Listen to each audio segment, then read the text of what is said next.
आज की कहानी है दोस्तों, घर की किस्तें। आज निधि का फ़ोन आया या नहीं? बेचैन रमेश जी ने पत्नी से सवाल किया। नहीं जी, बड़ी लापरवाह होती जा रही है आपकी लाडली इन दिनों। काफ़ी दिनों से कम बात कर रही है। और आप लेट क्यों हो गए जी? बिमला ने उत्तर में सवाल दागा।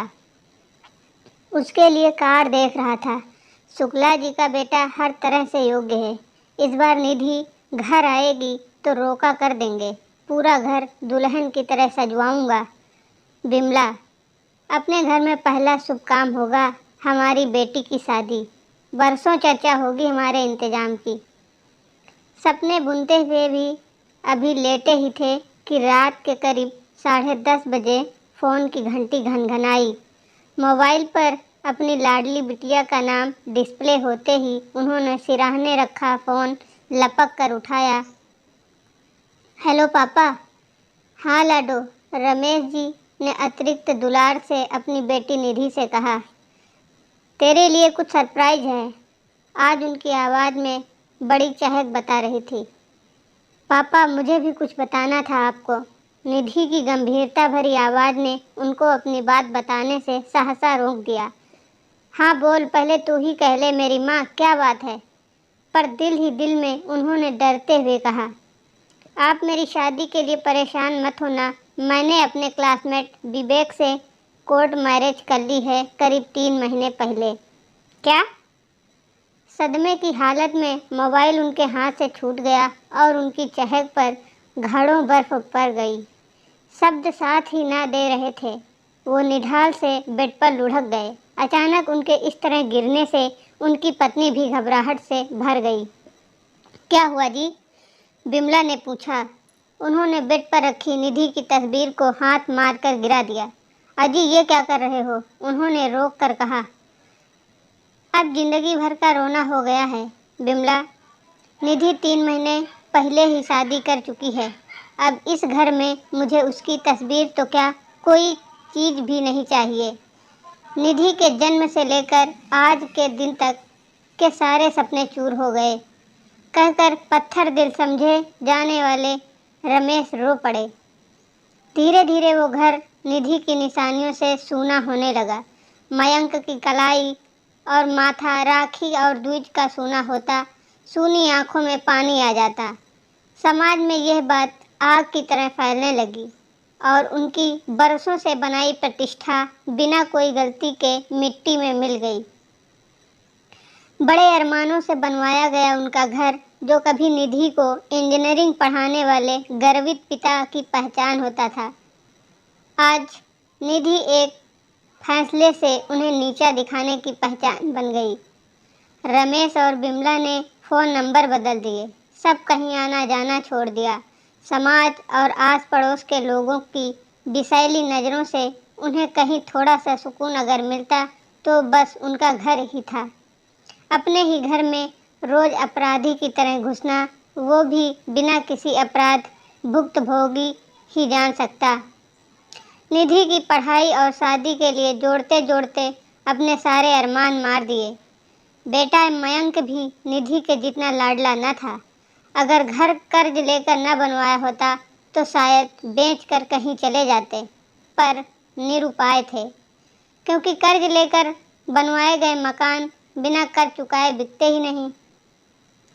बिमला भी मौन हो गई। अब घर में बस काम की ही आवाज़ गूंजती या उनके अनबहे आंसुओं की। छोटी छोटी बात पर पापा की पुकार करने वाली निधि की मन मर्जी ने उनका विश्वास ऐसा तोड़ा कि उन्होंने उसका चेहरा न देखने की सौगंध उठा ली। रमेश जिंदगी नाम का शब्द ही भूल गए। 10 साल गुजर गए पर उस घर की उदासी न गई। समाज के तानों ने सीना छलनी कर जो रखा था। जिस घर की लड़की अपनी मर्जी से बिना बाबुल के विदा किए घर बसा ले, आज भी उसे अछूत का ही दर्जा दिया जाता है। लोग मजाक बनाते कि न सही हुआ, लड़की को छूट देने का नतीजा तो भोगना ही था उन्हें। वो दिन रात सवाल करते खुद से कि आखिर कहाँ गलत हो गए वो। उधर निधि ने भी रिश्तेदारों से ये कहना शुरू कर दिया कि अगर पापा उसे समझते तो चुपचाप यह कदम न उठाती। पापा गलत थे, उन्हें समझना चाहिए था मुझे। कुछ लोग ऐसे भी थे जिन्हें निधि गलत लगती और कुछ को वो सही। सदमे में डूबे रमेश न जाने कब कैंसर का शिकार हो गए। मयंक ने उस समय टूटी हुई बिमला को किसी बड़े की तरह संभाल लिया और खबर पाकर निधि ने भी अपने घर जाने का फैसला किया। दस्तक सुन इत्तेफाक से दरवाज़ा बिमला ने ही खोला। रमेश सामने दीवान पर ही लेटे हुए थे। निधि ने दहलीज पर पैर रखने का प्रयास किया। एक कड़कड़ाती हुई आवाज़ आई, वहीं रुक जाइए मिसेज विवेक। निधि को आशा थी कि इस बार उसे प्रवेश मिल जाएगा, सो उसने बिमला से कहा, मम्मी समझाइए ना पापा को, मुझे घर में आने दें। रमेश, नहीं, ये घर तुम्हारा था, अब ये सिर्फ मेरा है। जो पीड़ा धोखा तुमने दिया है उसकी जलन से मुझे इसी ने बचाया है। इसके दरवाज़ों ने मुझे दर्द देने वालों से दूर रखा है और दर्द की सबसे बड़ी वजह तुम हो। निधि, क्या मेरी छोटी सी गलती इतनी बड़ी है? रमेश, और हमारी गलती क्या है? हमें जो शर्मिंदगी बर्दाश्त करनी पड़ी। मयंक बिना किसी गलती के अपराधी बना, जलालत सहता रहा। निर्णय सिर्फ तुम्हारा अपना था, पर उसकी आंच में हम सब जले, न कोयला हुए न राख, बस सुलग रहे हैं। समाज भूलने ही नहीं देता, रोज जख्म की पपड़ी नोचता है। आजकल की पीढ़ी अपने स्वार्थ में अपने से जुड़े लोगों की तो सोचती ही नहीं। आप जा सकती हैं। सबसे ज़्यादा हक मैंने बिमला के छीने हैं, अब जो है उसका है। निधि, मम्मी आप भी माफ़ नहीं करेंगी? कानूनन तो घर आपका भी है ना?